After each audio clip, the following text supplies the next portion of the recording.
Media Minds brings voices together by inviting leaders and thinkers from the region to join in on a larger national conversation about advertising, communications, and public relations. This is the Media Minds of Sacramento podcast. Okay, good morning and welcome to Media Minds of Sacramento podcast. This is our inaugural podcast.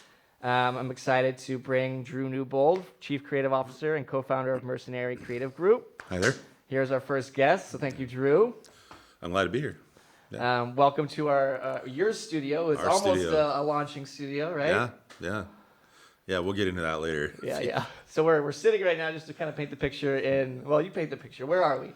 Well, so recently we were fortunate enough to be able to purchase a building with the idea that we were going to run our ad agency out of it. But one of the cool things that came out of it was that there was already a professional fully operating recording studio inside of it. And so it actually spawned a lot of ideas for us as far as how we could take the idea of a traditional advertising agency and kind of move it into the next level, the next phase. I think really what the future is. And so one of the things that we realized was this actually could be not only a creative shop, but a content creation shop. So the great thing is we actually will have the ability to not only have the ideas, but to produce them as well. Just like within our own backyard, not having to go outside to too many outside resources. I mean, we can record. It'll be amazing. So. And the doors aren't even open yet. No, not at all. We're breaking in, or I'm breaking in. You are. Yeah, actually, this is the very first anything like this that we've done out of this place because we're still rebuilding it. But this is cool. I mean, this is exactly what this studio was meant for. And this is how I feel like podcasts should start. So here we are. A dilapidated spot. Maybe we'll do a 6 month or a year later down the road. Yeah, let's definitely revisit this, and we'll do some video and put it on a website somewhere. Cool. Well, thank you for having me, and thanks for opening your doors. Certainly excited to kind of get through some topics today. We're definitely in some weird times. I think weird is probably the understatement of anybody's. Understatement is a great word. Yeah. And we'll get into why this is a weird time for everybody. I'm currently touching my keyboard with latex gloves, and we're more or less 6 feet apart, so practicing certain types of social our producer was masked and gloved as well. All right, so before we get into the topics of Media Minds of Sacramento, I want listeners to really get a sense of who you are, where you come from, why you're in this weird industry, still, for one thing. But before we get into that, tell me something weird, something new, or something unexpected about you that listeners may not know about you. I don't necessarily think it's weird, but I mean, one of the other reasons why I was super excited to buy this building and it had a recording studio, is I'm a musician. So I'm not gonna lie, there's a bunch of musical equipment in the other room that my bandmates and I from high school, our first original high school band, that we're utilizing this. And I think really the other thing about me too is that, I don't know, that's a hard question to answer because you don't usually look at yourself as having any kind of weird. That's the worst thing, having to look at yourself. Either in the mirror or inward. Right. Yeah. I don't know. I'm a grandfather at the age of 48. That's kind of rare, sort of. That's maybe exciting. A little bit. Keep up. I was a young father, so I'm excited to have grandkids at such a young age. And they're also musically talented as well, it sounds like. My children are. My grandkids are only 4. They'll get there. Yeah. They're showing signs of it for sure. So, yeah. You've been in this industry now for 20, 30 years? Is that right? Not quite 30, but not that pushing about 25. That's for sure. It's funny. I used to always say 20 plus years. You always put the plus on there because I'm rounding mine up to 10, even though it's more like 7 or 8. And that's fine. Almost a decade. Almost a decade is great. 5 to 7 years. Yeah. No, I've been doing this for the last 25 years, and I never really thought.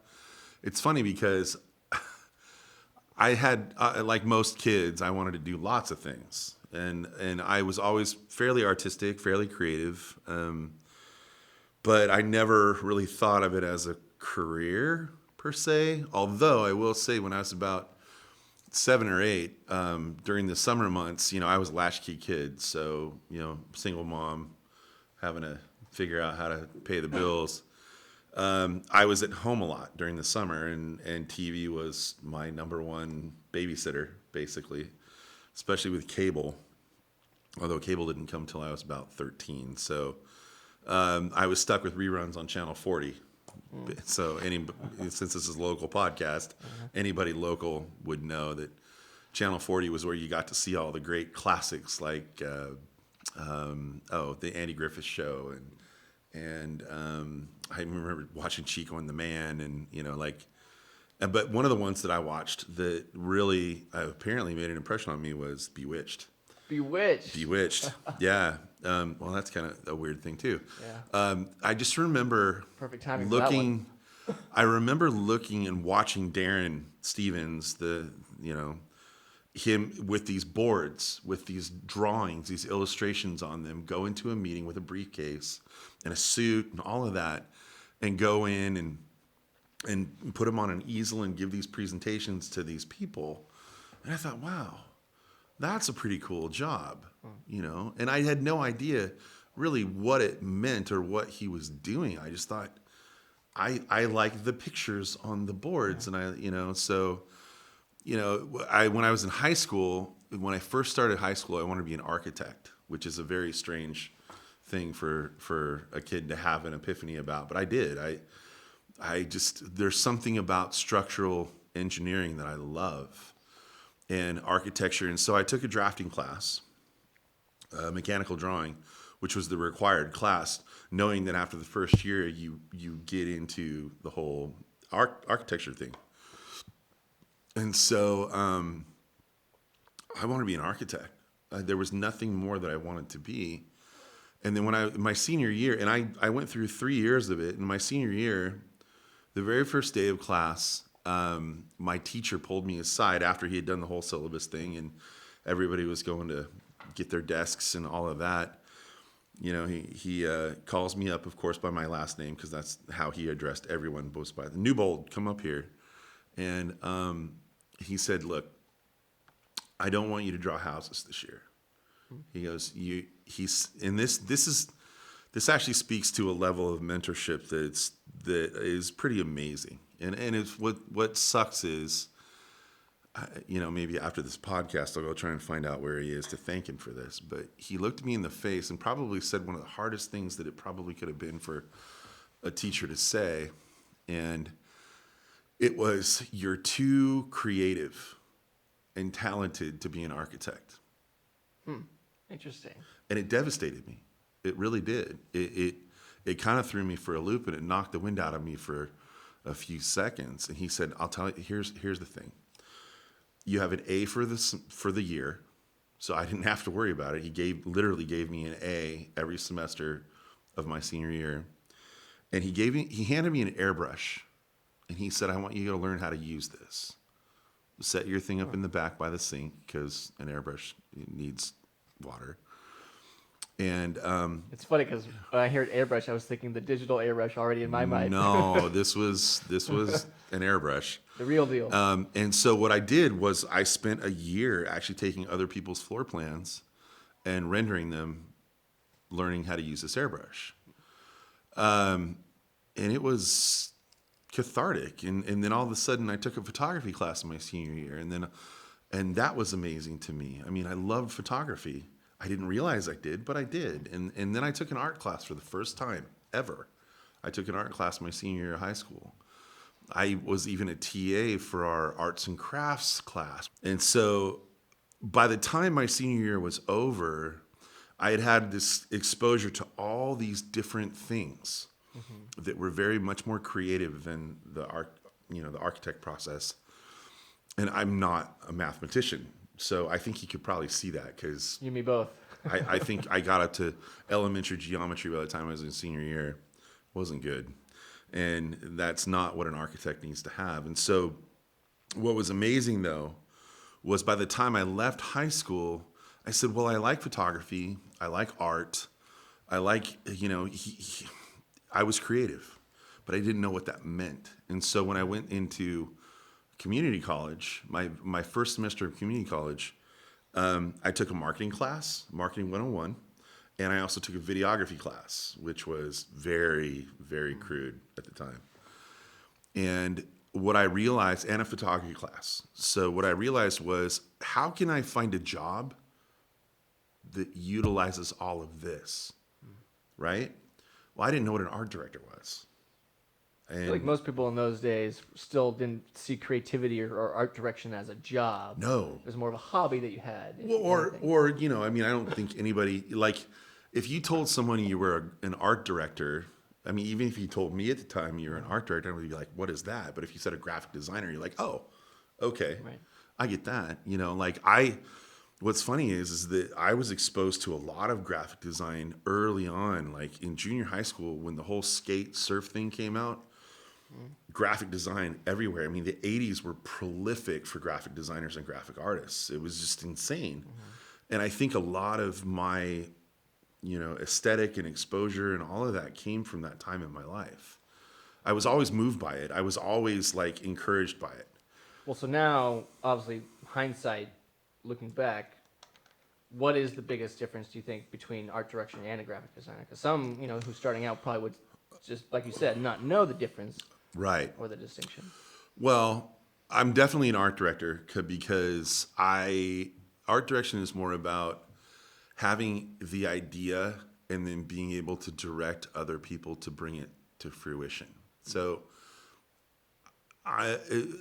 being an art director is being a visionary. Being a graphic designer is visionary, but it's also being a visionary with the purpose.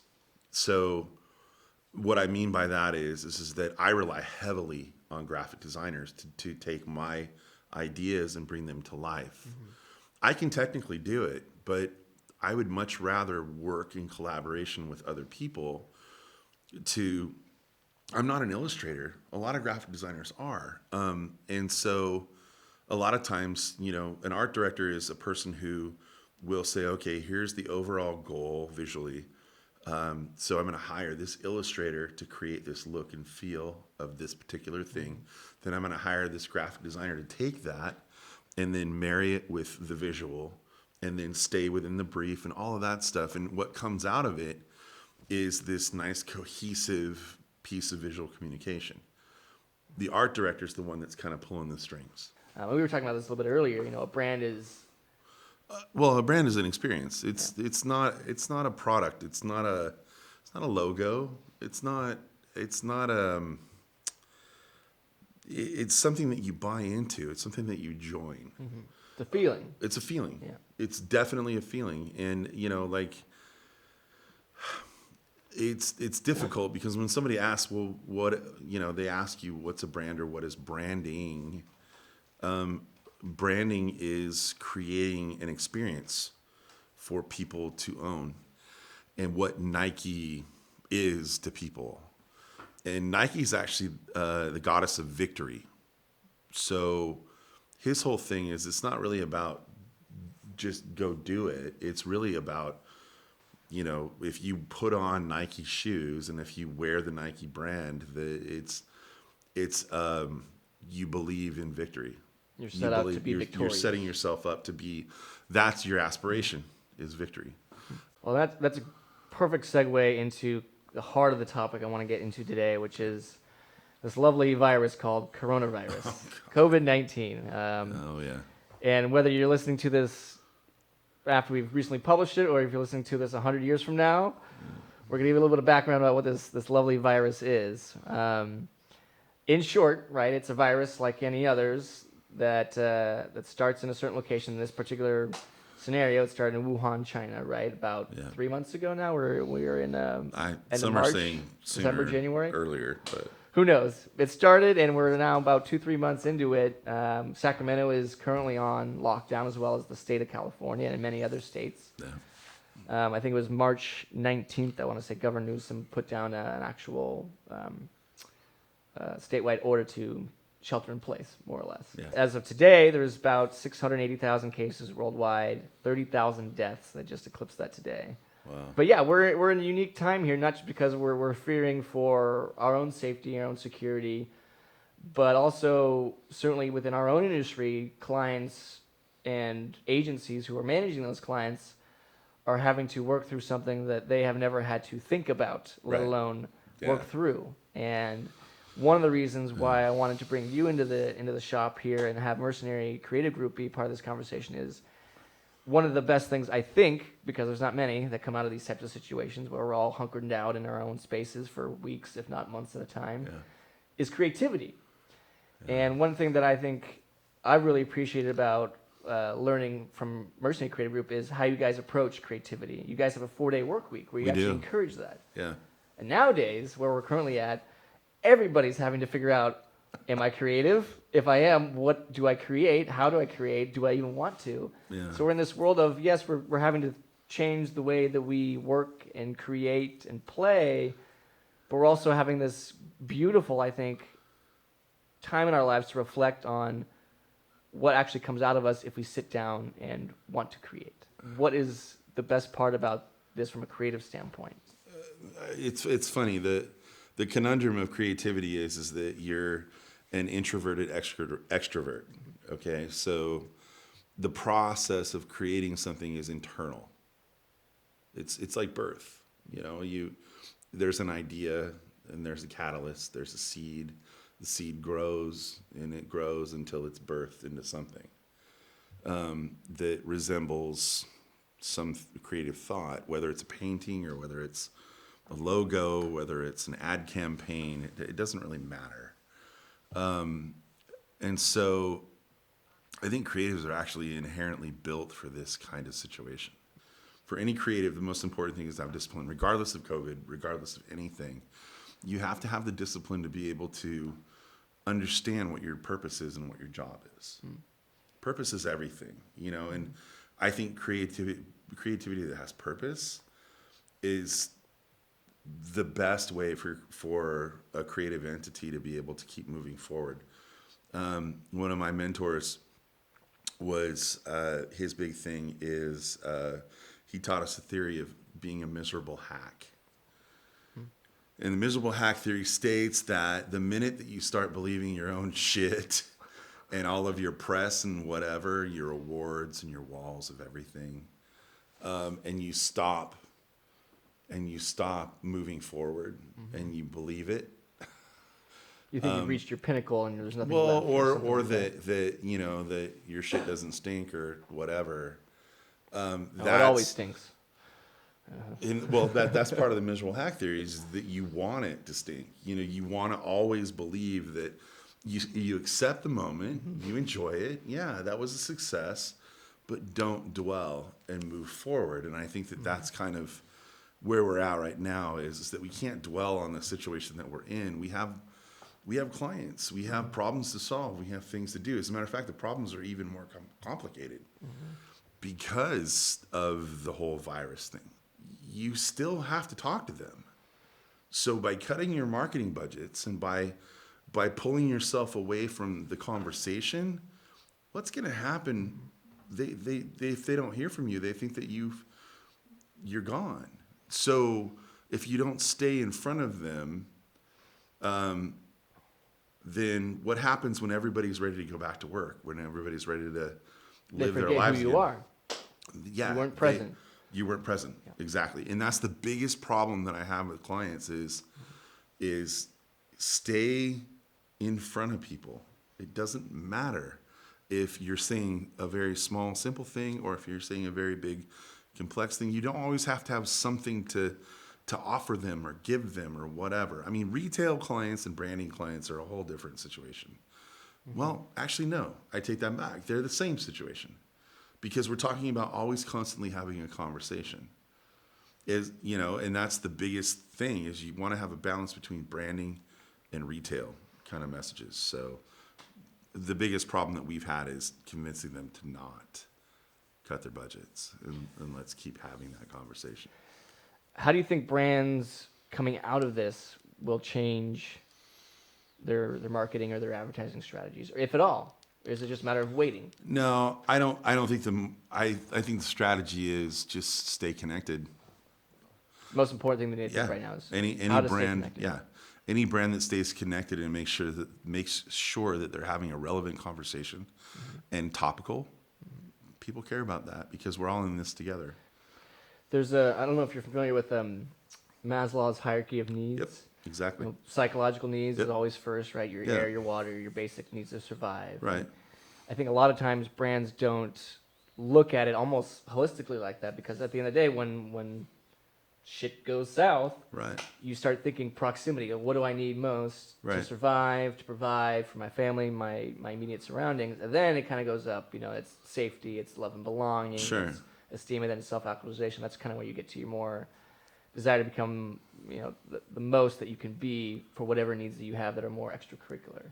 Well, yeah. And sometimes brands start with that first. Yeah, and the funny thing is that Maslow's law has actually been applied to brands fairly often, but Maslow's law is based on human need and desire.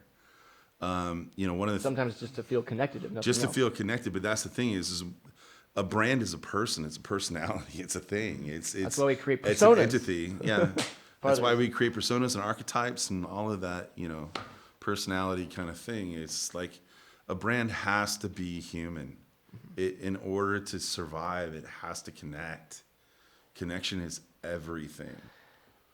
One thing that I want to bring into this podcast that I feel we don't have enough of, and we've talked about this at nauseum, I think, in years past, is when people are really fresh to the industry and people that have been in the industry for so long don't either have the opportunity to collaborate, connect, have a conversation, or even ask opinions of, hey, what do you think about this? Yeah. For both sides of the fence, because someone who's young has no idea, is in maybe what we would call ignorant or just naive to some of the experience, may actually have the most valuable input because they're not looking at it with 30 years of experience. They're looking at it with True. the most modern experience and perspective. True. And I mean, I think that it can be cyclical, and I think that this is where mentorship comes into play. It's funny because you always think of a mentor as someone who is the sage, has all the answers, Right. whatever. But I think that actually, I personally would love to redefine what mentorship is, and it's the sharing of information between two individuals. So I may have all of this experience with multiple disciplines or whatever, but I need to be able to look at my mentee, as someone who can add value to my life and teach me something.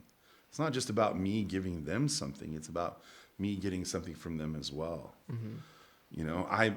I'm always open, and I'm ecstatic when individuals who seek my advice, opinion, help, whatever, can teach me something too. And I actually seek those kinds of people out. I don't ever want to feel like what I have to say is the end all be all of anything. And I think that's an evolution of mentorship that I certainly strive for myself. Now, my biggest problem though is that a lot of times when I put myself out there as a mentor, and I mean, this is advice for any student or anybody new in the industry, if you find someone that cares enough to want to mentor you, fucking give a shit. Be a clinger. Be a clinger. I mean, obviously not to the point of being a pest, but you got to stay in their grill, and you got to let them know that they care what you have to say. There will never be there'll never be an answer to a question you haven't asked. Right. And that's the thing is like so many times I've gone out and I've done a talk, students, whatever, and I've given my business card to everybody. I had 30 business cards and they were all gone. I didn't get a single email back. Not a single question. They were fine talking to me there, but there was no follow-up. There was no follow-through. And I think that that's the only thing that I'm afraid of for the next generation of creatives. It's follow-through.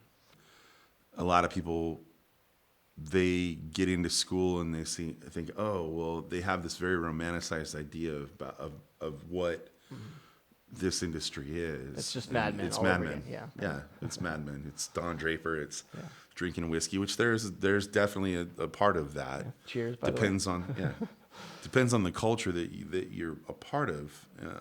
But I think the biggest thing is, a lot of times people, they don't have a very real sense of what it means to be a part of this thing. I mean, you really have to care about telling stories. It's about being allowing yourself to be engulfed by someone else, but to then emerge with your own ideas and opinions and feelings and to really create a bond and to tell a story. Once you're in the industry, now you've been in it for 20 plus years, 25 plus years, how do you start a new project or try and approach a new project with fresh eyes? Because a lot of times we're so used to just gleaning from those decades, in your case, of experiences, and it's too easy almost to try and apply some of those things that you've learned. Oh God, yeah, not getting stuck in a trap. I mean, that's part of the miserable act thing.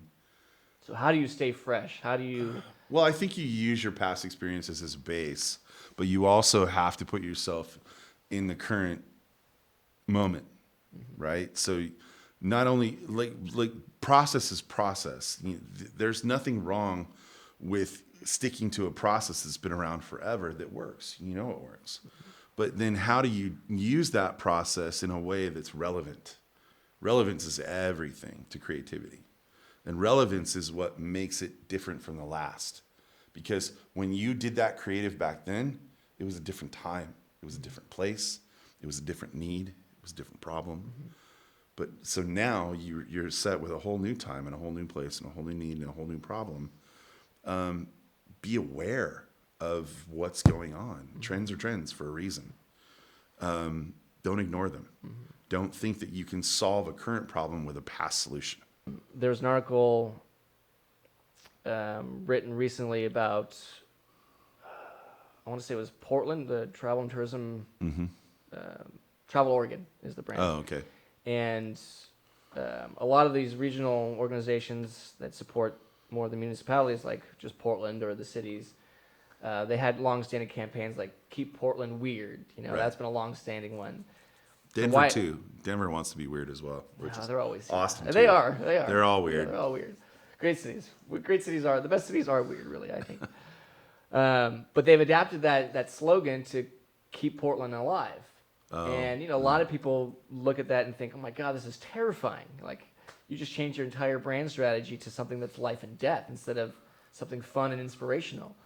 But to your point, you got to be courageous, and you got to be able to connect with people that are experiencing that in the place where and you have to be able to let them know that you understand their fears because you have the same ones, and that's what creates connection. I mean, if you're a brand that's not acknowledging what's going on and saying you're just as worried as they are, but hey, we're here, I'm with you, we'll do what we can to help you out.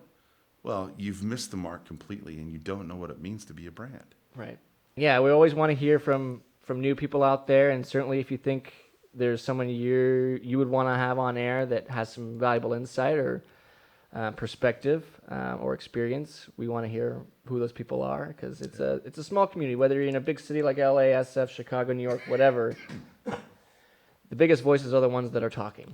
Right. And at the end of the day, if you're not talking, you don't have a voice. Nope. And that's for the most part, the most powerful thing we have is our voices. And certainly times like this when we're all alone or we feel alone. Yeah. We need to make sure that we're out talking to people and building those words matter.